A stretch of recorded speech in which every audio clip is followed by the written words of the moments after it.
Welcome to Alok English classes. आज हम लोग प्रैक्टिस सेशंस सिंटैक्स का डे 3 पढ़ने वाले हैं।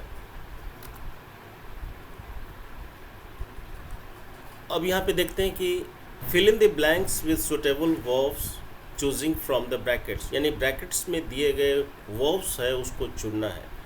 पहला क्वेश्चन देखते हैं कि day after day dash past. अब देखो एक हैप्पीनेटेड एक्सप्रेशन होता है।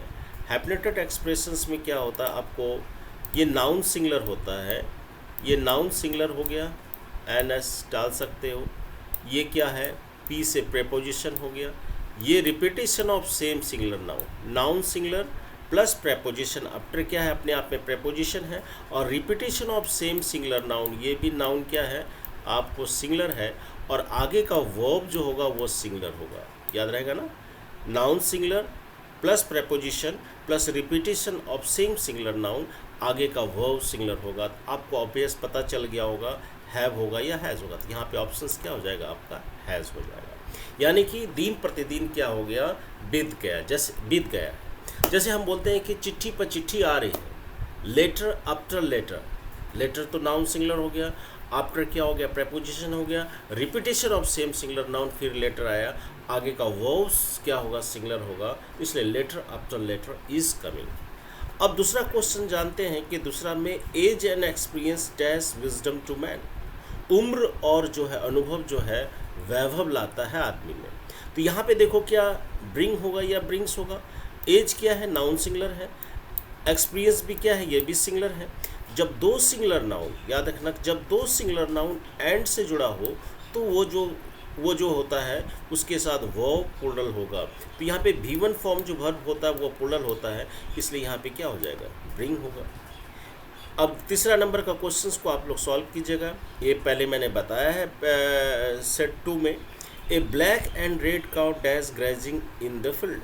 आपको बताया था यदि वाक्य में दो एडजेक्टिव हो, ब्लैक भी एडजेक्टिव है या रेड भी एडजेक्टिव है, दो एडजेक्टिव हो, दो पोस्ट हो, दो नाउन हो, तो पहले वाले को आर्टिकल्स प्राप्त है, ठीक है, और बाद वाले को आर्टिकल्स प्राप्त नहीं है। इसमें देखो बाद वाले को आर्टिकल्स को, इसके पहले आर्टिकल्स प्राप्त नहीं है, तो एक ही व्यक्ति या वस्तु एक ही चीज़ का बोध होगा।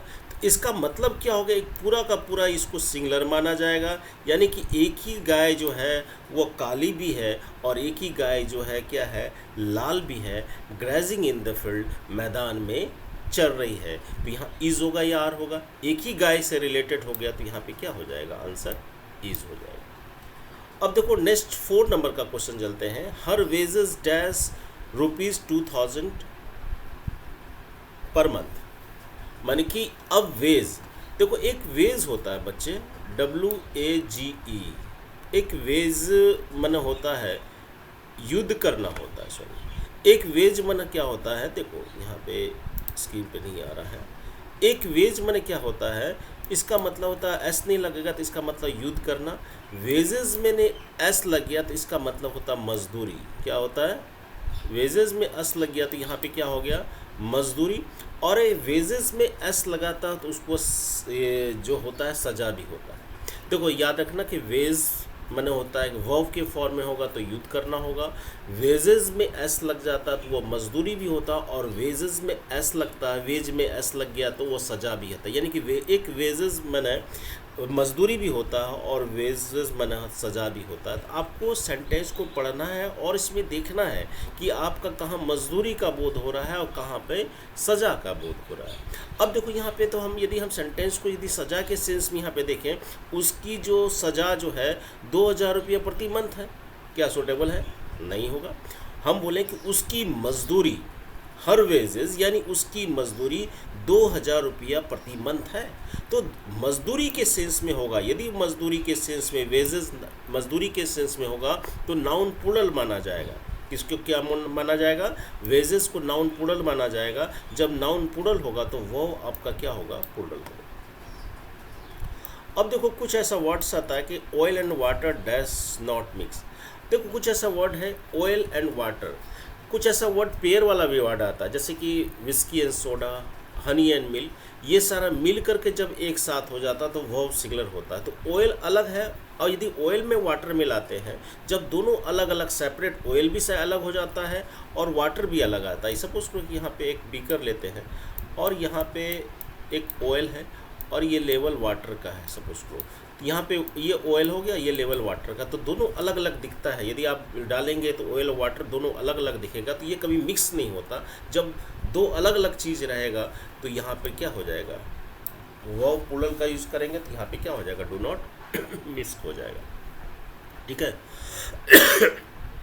नेक्स्ट देखिए, economics dash not an easy subject. अब तो सब्जेक्ट एंडिंग इन ICS, यदि ऐसा सब्जेक्ट जो ICS में एंड करता है, जैसे हम बोले इकोनॉमिक्स ले लें, मैथमेटिक्स ले लें, एथिक्स ले लें, फोनेटिक्स ले लें, जेनेटिक्स ले, यदि सब्जेक्ट इस ICS में एंड करता है और इससे विषय का बोध होगा समझ में आया, यदि विषय का बोध करे होगा तो ये वर्ब जो होगा वो सिंगुलर होगा।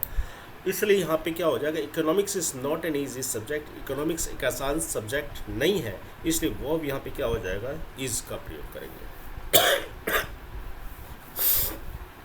नेक्स्ट देखते हैं 7 नंबर का question. His father and mother, उसके पिताजी और माताजी डैश देयर। देखो पिताजी और माता, देखो दोनों अलग अलग चीज़ है, तो यहाँ पे क्या हो जाएगा, वर्ब प्लूरल होगा। उसके पिताजी दो सिंगुलर नाउन एंड से जुड़ा है तो वर्ब क्या होगा, प्लूरल होगा, तो आर होगा। द फॉलोइंग, जो स्थिति देर की होती है, याद रखना, जैसे एक राजा था, there was a king,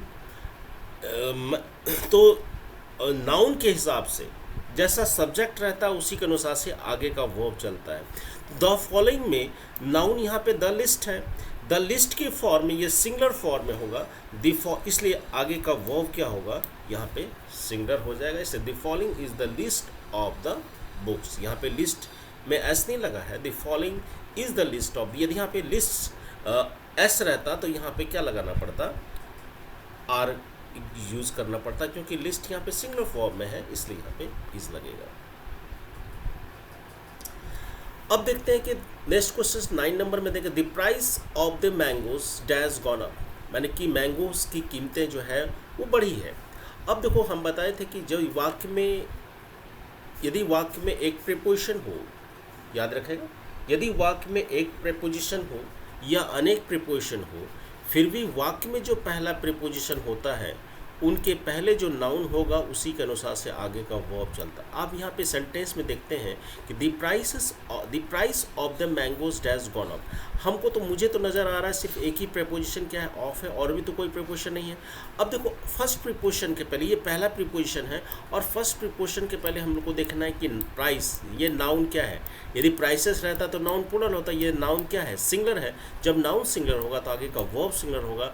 has gone up, has के बाद भीतरी प्रेजेंट परफेक्ट का इस्तेमाल किया, इसलिए हैज़ या हैव होगा, इसलिए has gone up. The principal with all his students dash seen here. देखो यदि दो सब्जेक्ट विद से जुड़ा हो एंड नॉट से जुड़ा हो, याद रखना, यदि दो सब्जेक्ट विद से जुड़ा हो एंड नॉट से जुड़ा हो, एंड नॉट से जुड़ा हो, इन एडिशन टू से जुड़ा हो, बट से जुड़ा हो, एक्सेप्ट से जुड़ा हो, तो वो जो चलता है पहले वाले सब्जेक्ट के अनुसार से आगे का वर्ब चलता है। यदि दो सब्जेक्ट, याद रखो, यदि दो सब्जेक्ट विद से जुड़ा हो एंड नॉट से जुड़ा हो, इन एडिशन टू से जुड़ा हो, एक्सेप्ट से जुड़ा हो, अलॉन्ग विथ से जुड़ा हो, एज वेल एज से जुड़ा हो, तो वो पहले वाले सब्जेक्ट के अनुसार से चलेगा। तो विद के पहले प्रिंसिपल क्या है, सिंगुलर है या प्लूरल है स्टूडेंट्स, ये सिंगुलर है तो आगे का वर्ब सिंगुलर होगा, तो वाज होगा या वर होगा, आंसर वाज होगा। अब एक स्ट्रक्चर बहुत इंपॉर्टेंट, कई बार एग्जाम्स में पूछा है, पिछला लास्ट ईयर भी पूछा था, the many a boy dash present in the classes. तो मैनी के बाद तुरंत ए आए, मैनी के बाद में तुरंत ए आए, उसके बाद का जो नाउन होगा वो सिंगुलर होगा, तो मैनी, उसके बाद वर्ब जो होगा वो भी सिंगुलर होगा। तो मैनी आए, मैनी के बाद में ए आए तुरंत, उसके बाद का जो नाउन होगा वो सिंगुलर होगा, इसलिए आगे का वर्ब भी सिंगुलर होगा, इसलिए क्या होगा, वाज होगा। तो many a boy was present in the class, इसलिए आंसर्स हो जाएगा अनगिनत वाज हो जाएगा, तो यानी अनगिनत लड़के जो है क्लास में उपस्थित थे। The wages of the worker dash low. अब देखो यहाँ पे, देखो कि यहाँ पे वेजेस सजा है या वेजेस मजदूरी है। आपको बताया थे ना, वेज माने युद्ध करना होता है, वेजेस में एस लग गया तो वो मजदूरी भी होता है, वेजेस में एस लग गया तो सजा होगा।